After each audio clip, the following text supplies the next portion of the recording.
Today, they're all digital, contactless, and linked to apps. Charge plates used by department stores.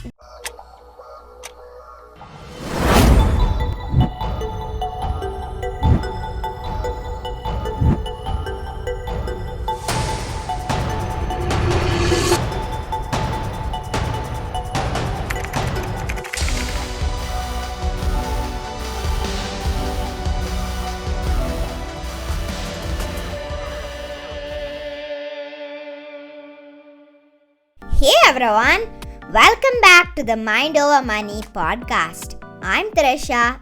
And I'm Kshithij. Today, we're tackling a topic almost everyone has heard of, but very few people understand: credit cards.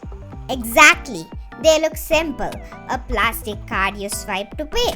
But behind the scenes, there is interest, minimum payments, and those free reward points that aren't exactly free. By the end of this episode, you'll understand how credit cards really work and how to use them smartly instead of falling into the debt trap. So, first, what really is a credit card? Think of it like a short term loan. The bank gives you money to spend now and then you promise to pay it back later. If you pay the full balance every month, you don't get charged interest. That's the best way to use a credit card. But if you only pay the minimum, that's where the trap starts. Before we talk about interest, let's rewind all the way back to the 1900s. Where did credit cards even come from? Good question. The idea of buying now and paying later actually started with something called credit coins and charge plates used by department stores. They were kind of like metal tags that were given to loyal customers. Basically, an early way for stores to keep shoppers coming back. Exactly. The goal was for convenience and customer loyalty so that people didn't have to carry cash and stores could encourage more spending. But the modern credit cards that we know today started in the 1950s when the Diners Club card came out. It was made of cardboard and it was meant for people to pay at multiple restaurants without cash. Then in the 1960s, banks jumped in. Bank of America launched Bank Americard, which later became Visa, and other banks followed with MasterCharge, which is now MasterCard. By the 1980s, credit cards had spread worldwide. Today, they're all digital, contactless, and linked to apps. But the basic idea hasn't changed. Make spending easier and pay later.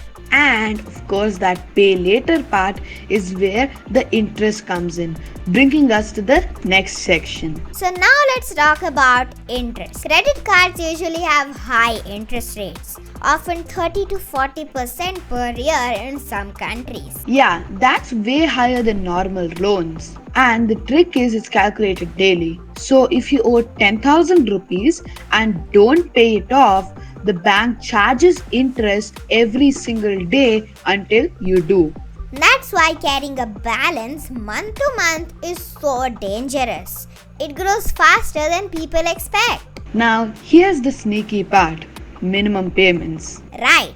The bank might say, just pay 300 rupees this month and you're fine. But that 300 rupees barely covers the interest. Exactly. If you only pay the minimum, it can take years off to pay even a small balance.